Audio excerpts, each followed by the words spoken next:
नमस्कार साथियों, आज हम आपके सामने वैद्युत रसायन चैप्टर इलेक्ट्रोकेमिस्ट्री इसके PYQ question previous year question लेकर आए हुए हैं, जो कि बोर्ड परीक्षाओं में पहले आए हुए हैं।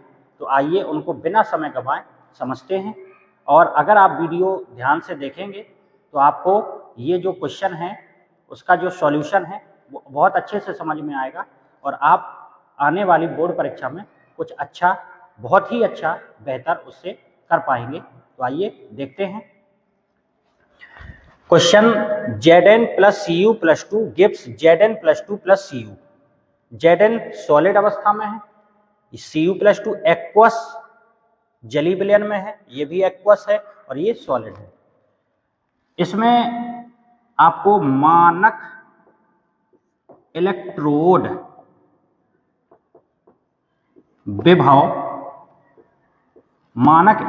विभव, जिसको आप क्या बोलते हैं, E0, स्टैंडर्ड इलेक्ट्रोड पोटेंशियल, ये दिया है 1.1 वोल्ट। आपसे पूछा क्या है, आपसे पूछा है मानक गिब्स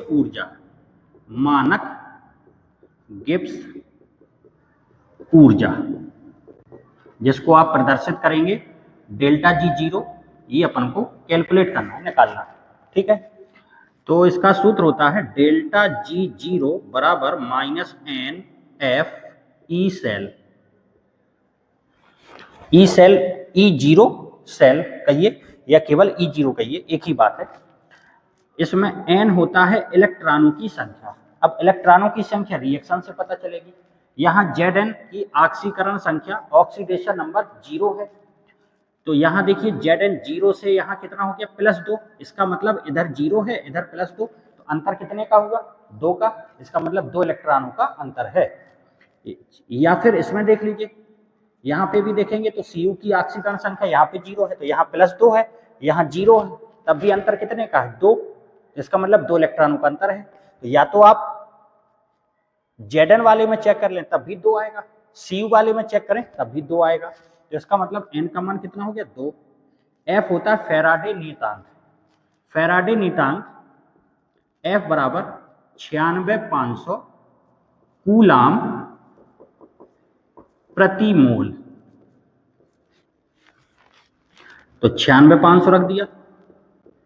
और E0 सेल कितना दिया, 1.1 ये दिया है। जब आप गुणा करा लेंगे तो ये आएगा, और चूंकि ये एनर्जी है, स्टैंडर्ड गिब्स एनर्जी, मानक गिब्स ऊर्जा, जिसका मात्रक होगा जूल प्रति मोल।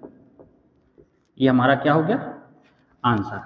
आप चाहें तो इसको किलो जूल में भी बदल के आंसर लिख सकते हैं। तो ये इस प्रकार से सवाल है। आइए दूसरा सवाल देखते हैं। देखिए, एक क्वेश्चन है जिसमें रिएक्शन दी गई है Mg plus 2Ag plus Gibbs Mg plus 2 plus का 2Ag। ये ठोस अवस्था में है।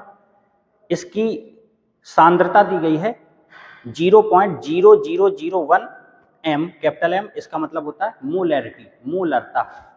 इसी प्रकार Mg प्लस 2 इसकी सांद्रता दी गई है, कंसंट्रेशन 0.130, कैपिटल M मतलब मोलरता, मोलैरिटी, और ये आपका ठोस अवस्था में है। ई सेल आपको निकालना है। ई सेल का मतलब इलेक्ट्रोड विभव आपको निकालना है, इलेक्ट्रोड पोटेंशियल। और दिया क्या है, मानक इलेक्ट्रोड विभव आपको दिया गया है 3.17 वोल्ट। तो देखिए E और E0 में जो संबंध होता है, E कैपिटल E मतलब इलेक्ट्रोड विभव और E0 मतलब मानक इलेक्ट्रोड विभव, स्टैंडर्ड इलेक्ट्रोड पोटेंशियल, इसमें जो संबंध होता है वो नर्स्ट समीकरण से आता है। नर्स्ट समीकरण क्या होता है, E बराबर E0 minus 0.059/n log base 10 उत्पाद की सांद्रता, सांद्रता मतलब कंसंट्रेशन, अपॉन अभिकारक की सांद्रता। ये आपका फॉर्मूला हो गया। यहां सेल लिखा है तो सेल लिख दीजिए, यहां पे भी सेल। अब इसको अप्लाई करते हैं, लगाते हैं। तो देखिएगा ई सेल बराबर ई नॉट सेल, इसका मान दिया है 3.17 माइनस 0.059 बटे एन। एन होता है इलेक्ट्रॉनों की संख्या, वो आपको रिएक्शन से पता चलेगा। तो देखिए अगर यहाँ देखें तो mg की ऑक्सीकरण संख्या, ऑक्सीडेशन नंबर 0, तो यहाँ से यहाँ तक जाने में कितने का परिवर्तन हुआ? 2 का, मतलब 2 इलेक्ट्रॉनों का परिवर्तन हुआ। अगर आप इसमें भी देखना चाहें तो यहाँ कितना हो गया? प्लस का 2, भाई आगे 2 लगा हुआ तो प्लस का 2, और इधर कितना है?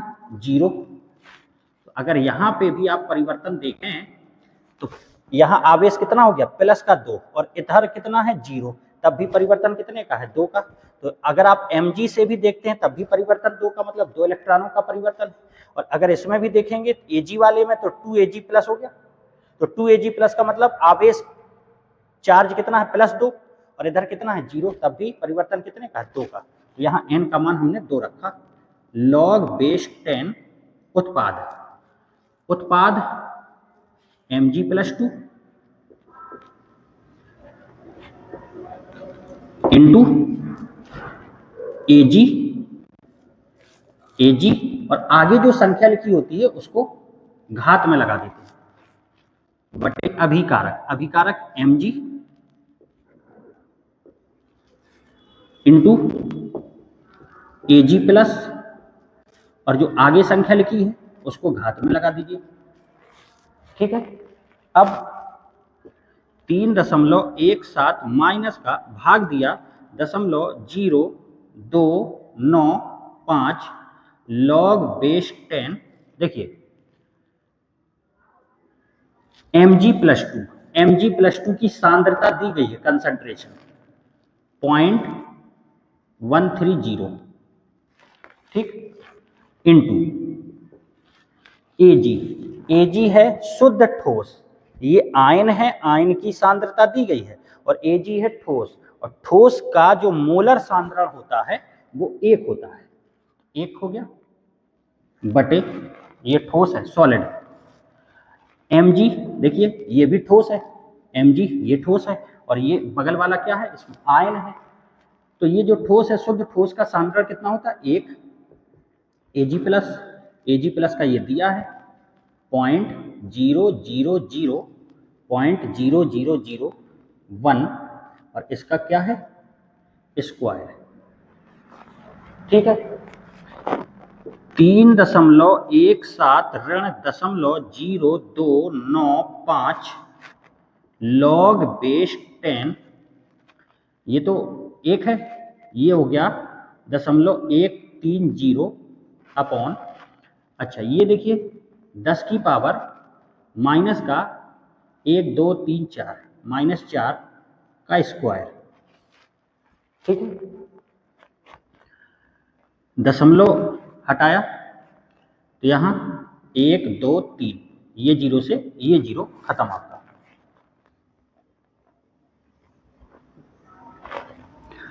तीन 3.17 ऋण 0.0295 log बेस 10, 13 गुणा 10 की पावर, ये माइनस का 8 हो गया, ये 100 का गुणा कराओगे तो 10 की पावर माइनस 6 ऊपर पहुंच गया, तो 10 की पावर 6, 10 की पावर माइनस 8 गुणा 100 कराओगे तो 10 की पावर माइनस 6 बचा, उसको ऊपर ले गए तो 10 की पावर 6 हो गया। अब 3.17 ऋण 0.0295, इसको आप ऐसा लिख सकते हैं log a इंटू बी, और log a इंटू बी क्या होता है? log a plus log b। ठीक है, log a इंटू बी क्या होता है? log a plus log b। 3.17 ऋण 0.0295, ये आपकी जानकारी के लिए log 13, इसका मान होता है 1.113, 1.113, यहाँ रख दीजिए 1.113 प्लस ये घात जो पावर है वो कहाँ आएगी, बाहर, तो 6 यहाँ आ गई, और log 10 बेस 10 कितना हो गया, 1।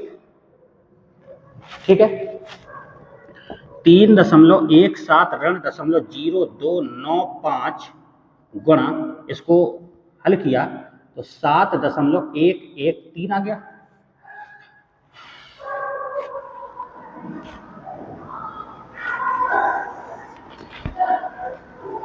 तीन 3.17 ऋण, जब इन दोनों का गुणा कराया, तो जैसे इन दोनों का गुणा कराया तो ये आएगा दशमलव, देखिए 7.113 का गुणा कराया 0.0295, ठीक है, तो ये आया 0.21, और जब इसको सॉल्व किया तो ये आ गया आपका 2.96, और ये क्या आया आपका, ई सेल इतने बोल्ड, ये हमारा फाइनल में आंसर हो गया। तो देखिए नष्ट समीकरण लगाया, मान रखा, उत्पाद ऊपर अभिकारक नीचे। उत्पाद में देखा ये आयन है, इसका मान दिया गया, इसकी सांद्रता कंसंट्रेशन दी गई है, और ये ठोस है, और ठोस शुद्ध ठोस का जो सांद्रण होता है, मोलर सांद्रण, वो 1 होता है, तो 1 रख दिया, यहाँ पे भी 1 रख दिया, सॉल्व किया, log 13 का मान इतना होता है, तो log 13, log a into b, log a plus log b, calculation करते गए, कैलकुलेशन करते करते आपका ये आंसर आ गया। तो इस प्रकार से ये सवाल हुआ। अगला सवाल देखिए,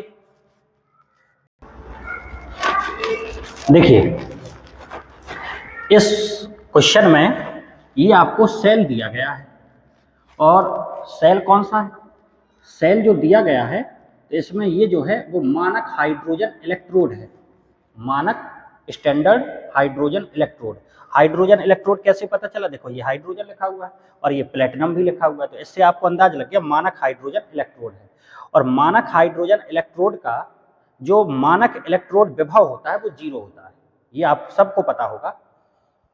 जैसे कि ये जो सेल दिया हुआ है, अर्ध सेल जो दिया गया है, हाफ सेल, इसमें जो मानक इलेक्ट्रोड विभव है इसका ये दिया गया है, और इसका नहीं दिया गया है, तो ये हाइड्रोजन का है, और हाइड्रोजन का अपन को पता होता है कि इसका मानक इलेक्ट्रोड विभव कितना होता है, 0 होता है।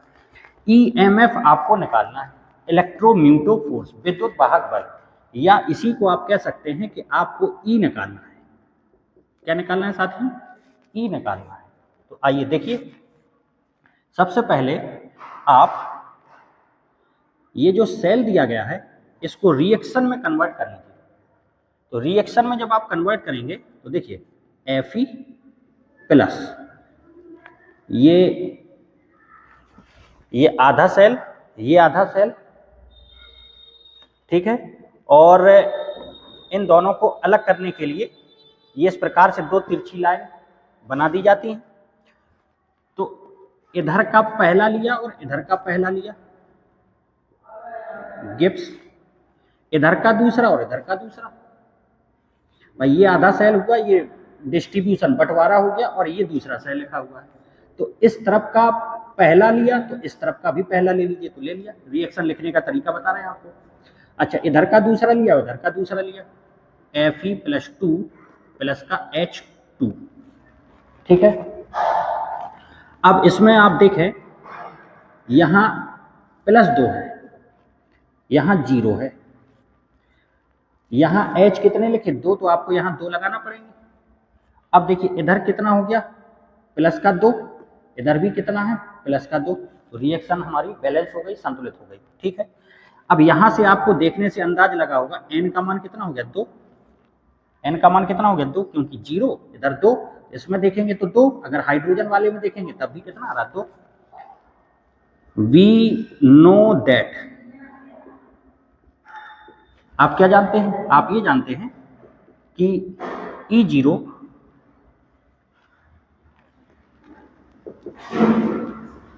मानक इलेक्ट्रोड विभव कितना होता है इसका,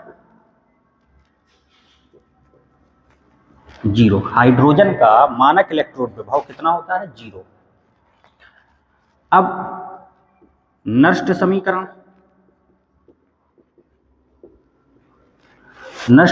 वही, ई बराबर E0 माइनस 0.059 बटे n log बेस 10 उत्पाद बटे अभिकारक, इंग्लिश में प्रोडक्ट अपॉन रिएक्टेंट की कंसंट्रेशन। ई निकालना है E0। अब देखिए भाई E0, ये जो E0 है ये पूरे सेल का पूछ रहा है, पूरे सेल का। तो E0 निकालने के लिए E right minus E left होता है।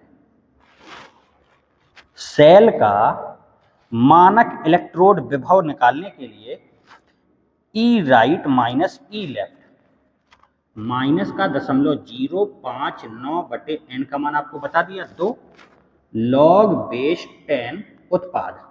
आइए उत्पाद पे देखते हैं रिएक्शन से। Fe+2 इंटू हाइड्रोजन गैस हो गए, और हाइड्रोजन गैस का दाब होता है, तो प्रेशर ऑफ हाइड्रोजन अपॉन अभिकारक कौन है, Fe है, Fe हो गया, इंटू H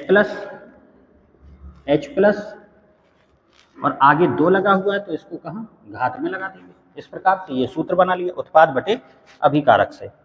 अब देखिए साथियों राइट, ये लेफ्ट, ये वाला हिस्सा कैसा हो गया आपका लेफ्ट, और ये वाला हिस्सा कैसा हो गया राइट। ठीक है, तो राइट में कौन है, राइट में ये है, और इसका मानक इलेक्ट्रोड विभव कितना होता है 0। भाई राइट में हाइड्रोजन है और हाइड्रोजन का कितना है 0, तो ये हो गया 0 माइनस लेफ्ट में कौन है Fe वाला, और Fe वाले का मान ये है माइनस का 0.44। बात समझ में आई। राइट में कौन था हाइड्रोजन, और हाइड्रोजन का मानक इलेक्ट्रोड विभव कितना होता है सबको पता होता है, ये पहले से 0, तो देखिए 0 रखा, माइनस लगा था तो माइनस लगाया, और लेफ्ट में कौन है Fe वाला, और Fe का कितना दिया है माइनस का 0.44, तो देखिए माइनस का 0.44 ये रख दिया, माइनस का इसको भाग दिया तो 0.0295 log बेस 10 Fe+2 का मान देखिए, Fe+2 का मान ये दिया है 0.001, ये हो गया गुणा हाइड्रोजन का प्रेशर दिया है 1 अपॉन Fe का मान 1 हो जाएगा, सॉलिड है शुद्ध ठोस है। H प्लस का मान दिया गया है, H प्लस का मान 1 है, 1 का स्क्वायर 1 रखा और स्क्वायर है तो स्क्वायर रख दिया। चलिए इसको यहाँ लगा देते हैं, तो ये माइनस माइनस प्लस हो गया, तो प्लस 0.44 माइनस 0.0295 log बेस 10। यहाँ देखिए ये कितना हो जाएगा 1 2 3 10 की पावर माइनस का 3। ठीक, देखिए दशमलव हटाएंगे तो 1 2 3 तो 10 की पावर माइनस का 3। अब इसको सॉल्व कर लीजिए, तो 0.44 माइनस 0.0295 और -3 बाहर आएगा, -3 log 10 बेस 10 का मान कितना हो गया, log 10 बेस 10 का मान 1 हो गया। 0.44 माइनस माइनस हो गया प्लस, 3 का मल्टीप्लाई करा दीजिए, 15 3 27 23 और 1 28, 2 हासिल, 3 दूनी 6 और 2 8, 0 का 0, 3 पचे 15, 3 27 और 1 28, 3 दूनी 6 और 2 8, 0 का 0, 1 2 3 4, 1 2 3 4, ये दशमलव लगा दीजिए। अब जब आप इसको जोड़ेंगे तो 0.528 वोल्ट, ये आपका फाइनल आंसर आ गया। ठीक, जोड़ के देख लीजिए 0.44 0.0885, तो 5 8, 8 4 12, 4 और 1 5। ठीक, ये आपका आंसर आ गया। इस प्रकार से देखिए इस सवाल को लगा दिया।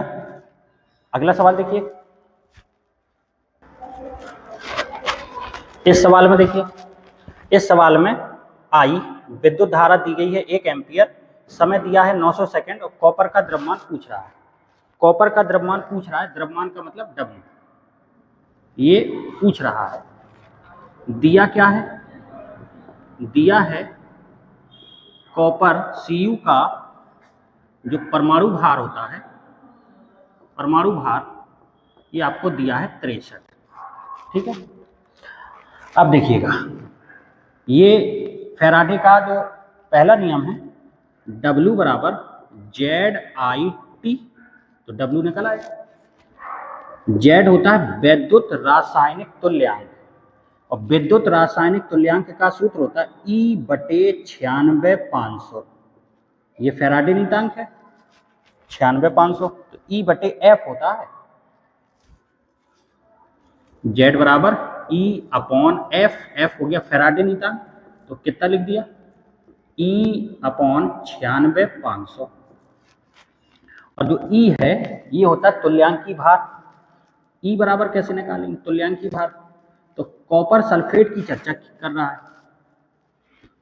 कॉपर सल्फेट, और कॉपर सल्फेट में Cu क्या होगा +2, तो E तुल्यांकी भार बराबर होगा परमाणु भार बटे X, और X का मतलब कितना आवेश है 2, ये E हो गया।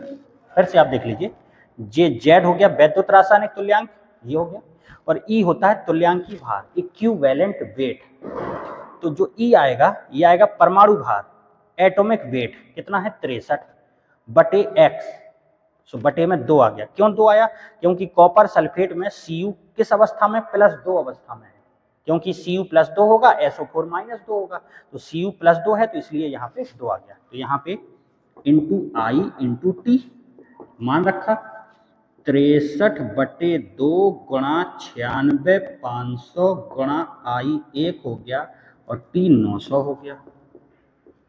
इसको कैलकुलेशन की इसकी, और जैसे ही कैलकुलेशन की तो ये आपका लगभग इतने ग्राम आपका आंसर आ गया, कंप्लीट हो गया।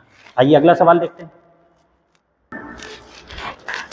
चलिए इस सवाल को देखिए, KCl की नॉर्मलता, नॉर्मेलिटी 1/50 कैपिटल N है, कैपिटल N मतलब नॉर्मलता। विशिष्ट चालकत्व दिया गया है, ये विशिष्ट चालकत्व को प्रदर्शित करते हैं कप्पा, कप्पा से। प्रतिरोध दिया गया है कैपिटल R 400 ओम।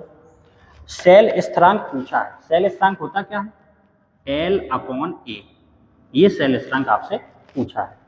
तो साथियों आपको जानकारी होगी कप्पा बराबर होता है 1/ρ, और ρ बराबर होता है RA/L। तो यहां अगर रखेंगे तो यह जाएगा 1/R इंटू L/A। तो L/A का मान निकालना है, L/A, तो क्या हो जाएगा कप्पा गुणा R। कप्पा कितना दिया गया है 0.00275 गुणा R, R कितना है 400। जब आप कैलकुलेट करेंगे तो आपका L/A आ जाएगा 1.106 सेंटीमीटर इनवर्स, ये आपका आंसर है। कैसे? L सेंटीमीटर में होगा और ये A क्षेत्रफल है, सेंटीमीटर स्क्वायर में होगा, तो सेंटीमीटर बटे सेंटीमीटर स्क्वायर, तो क्या बचा सेंटीमीटर इनवर्स। तो L/A का मात्रक हो गया ये सेंटीमीटर इनवर्स। ये इस प्रकार का सवाल। अगला सवाल देखिए,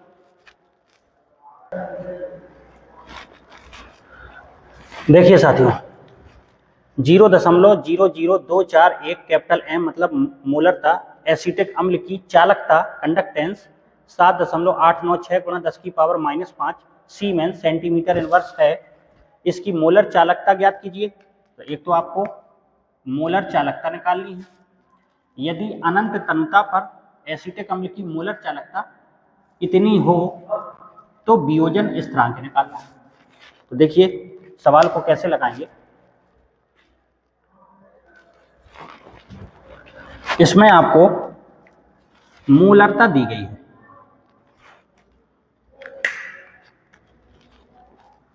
एसीटिक अम्ल की मूलरता कितनी है, 0.00241 कैपिटल एम, ठीक।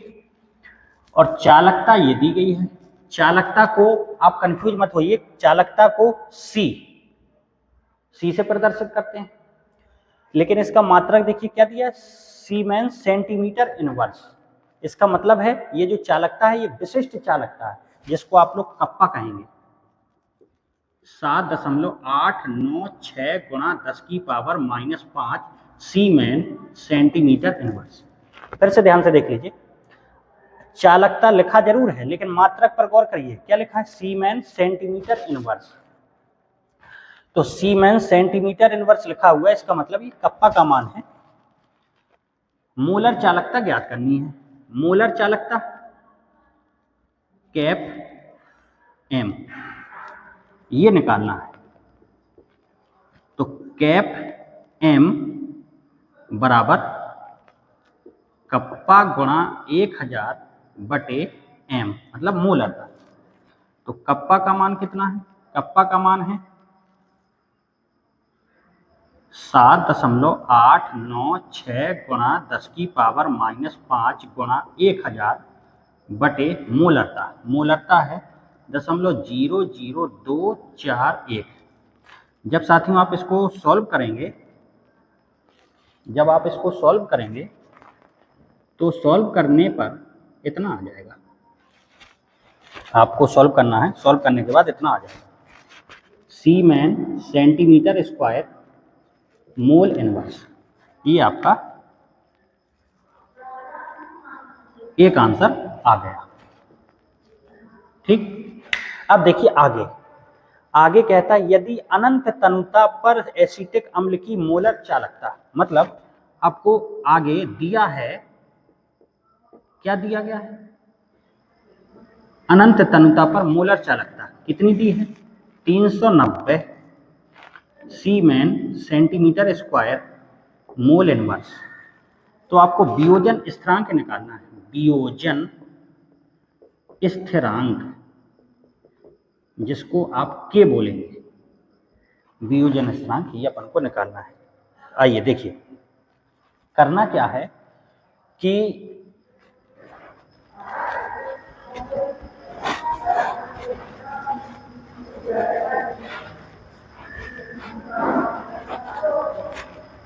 यहां पर एसिटिक अम्ल जो है वियोजन स्थिरांक, अगर इसका वियोजन होता है तो ये बनता है CH3COO माइनस प्लस का H+, वियोजन हो गया, टूट गया, टूटने पर धनायन अलग हो गया और ऋणायन अलग हो गया।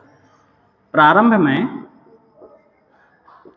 में ये अगर 1 मान लीजिए तो ये शुरुआत में क्या होगा, 0 0।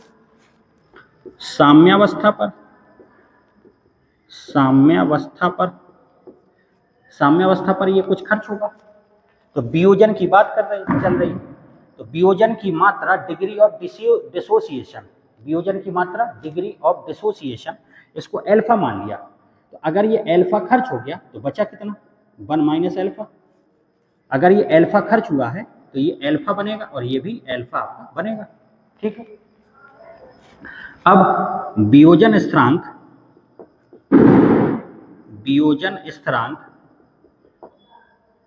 के बराबर फॉर्मूला होता है alpha square upon 1 minus alpha into v, जहां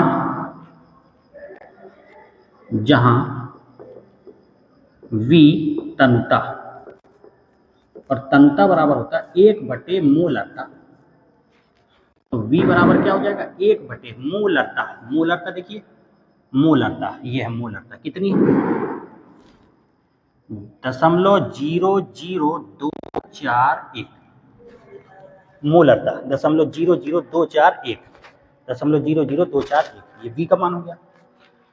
एल्फा का मान कहाँ से रखेंगे, क्योंकि एल्फा का v का मान पता हो गया, अगर एल्फा का मान पता चल गया आपको तो k निकल आएगा, क्योंकि k ही निकालना है। तो ये भी देख लीजिए, एल्फा निकालने के लिए मोलर चालकता जो आपने निकाली और अनंत तनुता पर मोलर चालकता, इन दोनों का भाग दे दीजिए। एल्फा निकालने के लिए, एल्फा डिग्री ऑफ डिसोसिएशन, वियोजन की मात्रा निकालने के लिए मोलर चालकता जो आपने निकाली और अनंत तनुता पर मोलर चालकता, इनका भाग दे दीजिए। तो एल्फा बराबर आपने क्या किया, आपकी आई है ये 32.76 बटे, और इनका है 390 कितना आ रहा है, तो ये आ गया साथियों 0.084। ठीक, यहां मान रखिए। तो जैसे ही मान रखा आपने, एल्फा स्क्वायर 0.084 गुणा 0.084 अपॉन 1 माइनस 0.084 इंटू वी, और वी का मान ये है 1 अपॉन 0.00241। जब आप इसको सॉल्व करेंगे तो k बराबर इतना जब सॉल्व कर लेंगे तो आएगा 1.86 गुणा 10 की पावर -5। ये आपका वियोजन स्थिरांक भी निकल के आ गया है। तो इस प्रकार से अगर वियोजन स्थिरांक पूछता है तो आप इस प्रकार से इस सवाल को हल कर सकते हैं। उम्मीद करते हैं साथियों, जितने विद्युत रसायन इलेक्ट्रोकेमिस्ट्री चैप्टर से PYQ न्यूमेरिकल क्वेश्चन थे आपको समझाने का प्रयास किया गया है। प्रीवियस ईयर क्वेश्चन है, बोर्ड परीक्षा में आए हुए हैं, तो आप इनको अच्छे से पढ़िए और बोर्ड परीक्षा आने वाली जो बोर्ड परीक्षा है उसमें अगर इस टाइप का कोई सवाल आता है तो आपको बिल्कुल बन जाएगा। उम्मीद करते हैं आपको वीडियो अच्छा लगा होगा। धन्यवाद।